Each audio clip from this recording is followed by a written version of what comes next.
All right, good evening from City Hall. I'm Mayor Myron Bailey, and welcome to my annual State of the City address. It is my honor to represent the great city of Cottage Grove. I've got to say, good things do come in dozens. For example, roses are sold by the dozen. Have you bought a dozen eggs recently? We often purchase donuts or bagels by the dozen. Soda or beer, if you're so inclined, you can get a dozen in a pack. And finally, and I know some of you call me Mayor Christmas, well, the 12 days of Christmas, a dozen of the best days of the year. So as I stand here tonight, it's hard to believe I've had the honor and privilege of being your mayor for the last 12 years. Even though I've been a lifelong resident of Cottage Grove, I've grown to love our city and appreciate all it has to offer, more so each passing year. Cottage Grove is a special place with the right balance of opportunity, value, and beauty. I would also add that something this good cannot remain a secret. Word is spreading quickly. Our city is a place where people want to call home. It's also a community where more and more businesses are putting down roots with substantial investment in our community.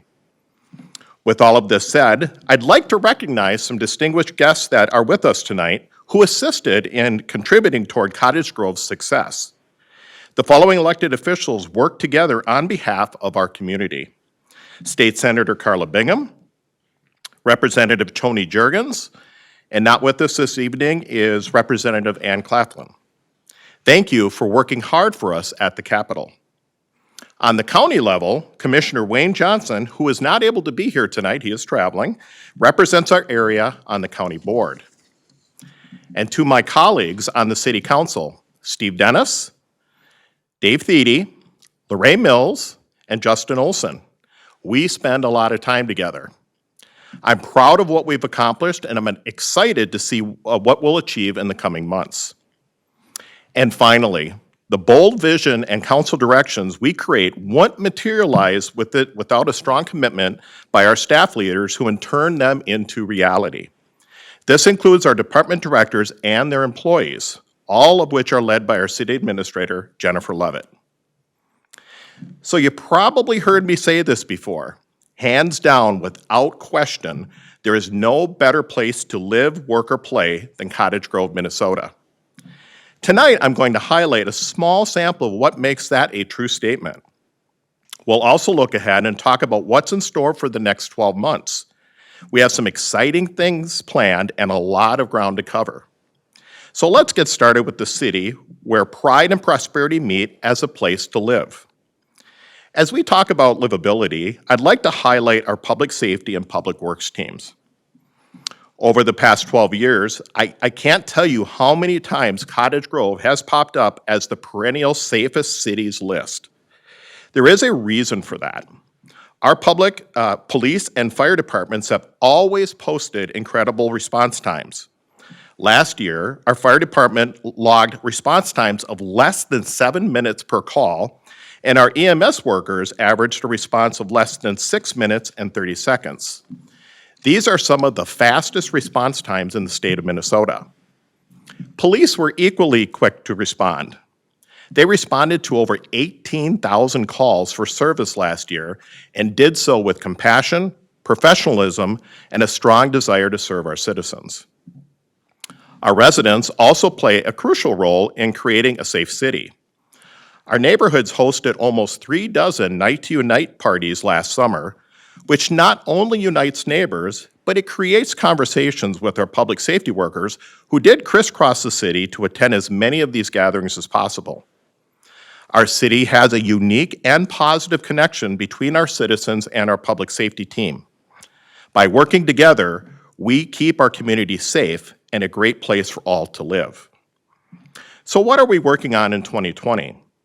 First of all, our public safety responders will receive the very best training in our new state-of-the-art Hero Center. This project was built in partnership with the City of Woodbury and the state of Minnesota. We will realize substantial value over time by having this facility located here in Cottage Grove. In an effort to further gain public trust and transparency, Our police officers will start wearing body-worn cameras later this year. We've also committed to taking advantage of improved technologies. The police department is working on integrating our records management system with Washington counties, which will include crime mapping and reporting. And the Cottage Grove Police Department is also instituting what's called a proactive case management program to help identify and prevent potential incidents of violence. On the fire and the EMS side, we've hired a new deputy chief to oversee our EMS units, and you're going to see a lot of work regarding fire prevention this coming year. We're also conducting more business inspections with our fire marshal, upgrading our fire imaging systems, and adding a lightning prediction system at Kingston Park. Perhaps the biggest addition to our fire department, and I'm sure you'll notice it around town here in a few months, is our new 105-foot aerial truck. While we hope it is never necessary, this crucial piece of equipment will greatly increase our ability to fight fires and save people who may be trapped on upper floors of any building that's in Cottage Grove. These improvements will continue to allow us to enhance our services that we provide on behalf of our citizens. Our public works crew is another big reason why Cottage Grove is such a great place to live. While the list of accomplishments from last year is substantial, I'll share a couple of the results that demonstrate their commitment to our citizens. Last year, our crews plowed 77 inches of snow and applied 3,400 tons of salt, covering 42,000 miles of road. Our street teams put down more than 3,700 tons of asphalt.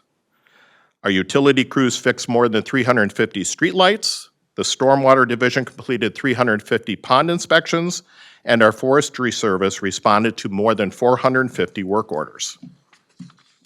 Engineers administered 15 construction contracts totaling nearly $21 million in taxable value.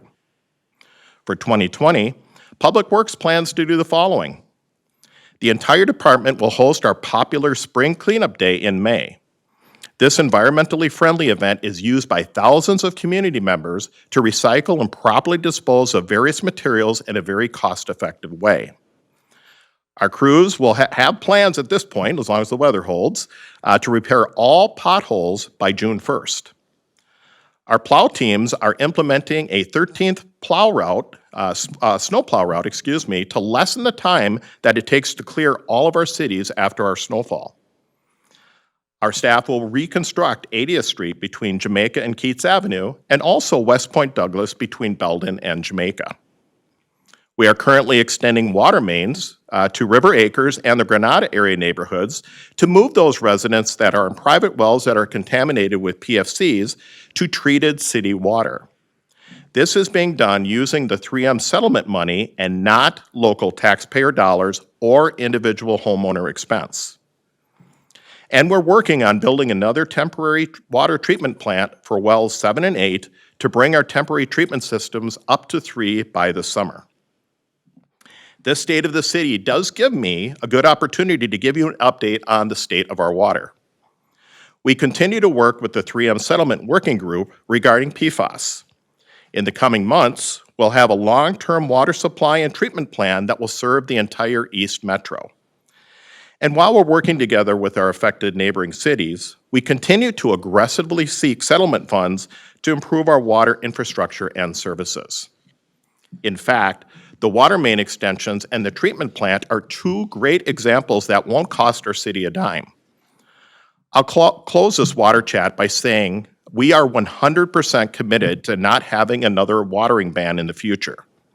By sound planning and implementation of our water plan, we will ensure we never have to go through another water emergency like we did in 2017. And I will close our live section of this address by talking about our growth. The long and short of it is more and more people want to call Cottage Grove home, and we're experiencing unprecedented yet measured growth. Last year, the city facilitated the construction of 284 new homes and issued almost $174 million in permit valuation. Staff also conducted 14,500 building inspections, In addition, we hired a new community development director who will ensure our zoning ordinances are in line with the city's comprehensive plan and our strategic goals. One of our goals is to diversify the city's housing stock, ensuring we're an inclusive community with full spectrum housing for everyone. New housing opportunities will continue to be developed in Cottage Grove, from various price points that include single-family, townhomes, twin homes, row homes, and apartments. We are truly committed to diversifying our housing stock. Our commitment to this community is truly full-spectrum life cycle housing for anyone wishing to remain in Cottage Grove or for those who may want to move here. The ability to do so at a variety of different price points will help us make this happen. In recent years, the city has added a significant number of senior housing options. To assist in developing our connectivity options, we partnered in 2019 with an organization called DARTS to start running a Cottage Grove bus loop, offering everyone, including our seniors, an affordable and convenient option for public transportation to access local area businesses through an established route. And that takes us into now the work part of the live, work, and play. No one works harder than our economic development staff. 2019 was a banner year for our team. In addition to mentioning, as I mentioned, the bus circulator loop, staff also set up a facade improvement program to assist in improving the aesthetics of our prominent business areas in town. You can see the results of this program if you take a look at the new Oasis Chiropractic Rocco Pizza building, which is along East Point Douglas Road. Also in 2019, the Economic Development Authority, which helped guide our retail and economic industrial growth, purchased the old transmission shop on the East Point Douglas Road to create what's called a shovel-ready site to market here in the coming year. We sold a plot of land near Muddy Cow, allowing us to bring Pizza Ranch to town in the coming months. We developed and purchased a new marketing display that will bring to trade shows across the state and nation to attract new businesses to our community. Watch for additional new businesses to arrive in a variety of locations across the city this year. 2020 is going to be an exciting year with additional retail and restaurant options opening within our city. Additionally, big things are happening in our business park. Renewal by Anderson is making a $35 million expansion, which will add 125 jobs. Another investor, Airgas, is building a $54 million air separation plant with 35 new jobs. The large building you see going up along Highway 61 is a major expansion of Up North Plastics. They are doubling in size and adding more than 200 new jobs with their $10.5 million investment. While it is going to be tough to top 2019, our development team is working on attracting at least 2 new major employers to our business park. The city continues to help facilitate the future expansion of Leafline Labs facility, and we're also working with developers to implement the Shops at Cottage View master plan. One final note I'd like to add is we continue making progress on marketing and selling the old City Hall site, which will be creating a market rate apartment complex. Last year, within the city's 7 departments, employees placed a strong focus on what kind of workplace we're providing for the more than 250 staff members that we currently have in our system today. In 2019, Cottage Grove hired 144 employees as efforts to create a positive work culture that makes the city a workplace of choice we see is starting to pay off. This would probably be a good time to recognize our finance department, which not only maintained a AA bond rating, but they also guided the city through a budget process that produced a levy increase with little to no impact to the city's taxpayers. And we continue to be recognized as one of the best and most fiscally sound cities in the United States. Another reason Cottage Grove works as a growing, thriving, and successful community can be credited to my colleagues on the City Council. We held 38 public meetings, considered 430 council items, and passed more than 130 resolutions last year. Community members also helped us a great deal as 49 residents volunteered their services on 7 city commissions, meeting nearly 60 times in 2019. Another thing we'll be working on as a city is establishing a Convention and Visitors Bureau to promote and market Cottage Grove. We are on the map. We are known both regionally and nationally as a recreation destination. We want that reputation to grow, and we're working on several initiatives in 2020 to make that happen. In case you're wondering, we just arrived at the play portion of the State of the City.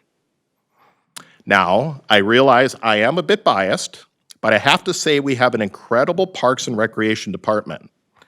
Whether you're considering our trails, facilities, or programming, just know we have a dedicated, hardworking team that ensures Cottage Grove is a great place to play. Here's a few notable points highlighting this success. Our staff processed more than 300 permits and increased park facility rentals by 29% last year. Our facilities match up well with the community needs, and our residents are taking advantage of them. Our supervised playground program not only reduced the overall cost for parents, but they increased the overall enrollment by 11%. We worked with several outdoor and conservation groups to plant native tree species on Settlers Island. With more than 30 miles of undeveloped shoreline, we are quickly becoming known as a phenomenal destination for kayakers and canoeists. Cottage Grove is also well known for its fabulous softball fields. Last summer, we hosted 960 players and more than 3,000 visitors for the U10 National Fast Pitch Softball Tournament. Events like this boost our local economy and benefit our local businesses. In 2019, major improvements were made to our ice arena. We have a new refrigeration system, scoreboard, mural, boards, and benches. This investment is already paying off as we're getting rave reviews, and the facility continues to see usage from sunup to sundown. In the summer months, big crowds are flocking to River Oaks Golf Course. Net revenue was up 13% last year, and we reached an all-time high in that category for the second year in a row. The unbelievable food at the Eagles Bar and Grill certainly remains a big draw, and bookings for weddings and banquets are filling up fast for 2020. So, how do we build upon this success? You'll see us improving and expanding our parks, trails, and open space throughout the city. We can't wait to get working on some significant improvements to Hamlet and Oakwood Parks this coming spring and summer. We're going to improve the interior of the River Oaks Event Center, and staff is currently in the process of evaluating and researching ways to improve our already phenomenal recreational programming. Finally, a word on the community center.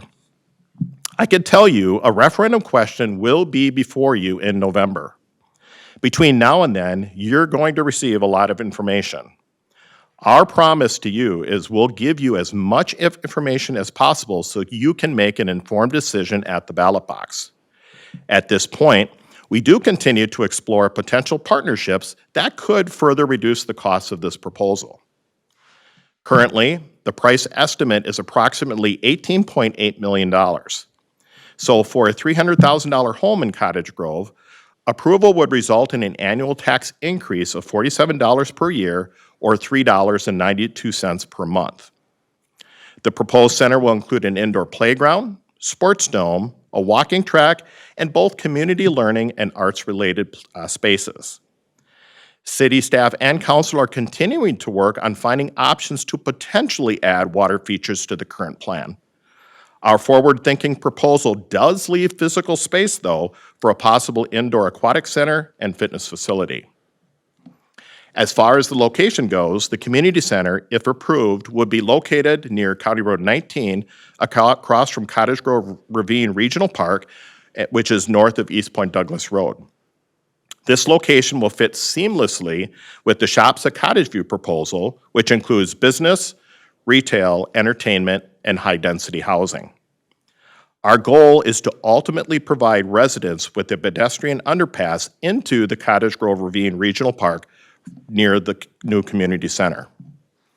The community center, if approved by voters, will be a true gathering place that we are currently lacking here in Cottage Grove. The vision behind this proposal creates a facility you can be proud of with something for everyone. This could be an area that you can bring your entire family to. We're talking about you, your kids, your grandkids, your grandparents, your great-grandparents. I think you get the picture. So as I enter my 12th year as mayor, I'm more excited now than ever. The next 12 months will bring more exciting changes to our community, but one thing will not change. We'll still be delivering the same great level of service you have come to count on us over the years. I firmly believe we have the right team in place at the right time. We have a strategic plan and a vision to make Cottage Grove even a better place to live, work, and play in 2020. Good things come in 12s? Well, we now have more than 12,000 households here in Cottage Grove now. They're made up of the best of the metro area and the state of Minnesota has to offer. People who care about their neighbors and are proud of the place that they do call home. Together, we can and we will accomplish a lot in 2020 and will continue to flourish now and into the future. Thank you.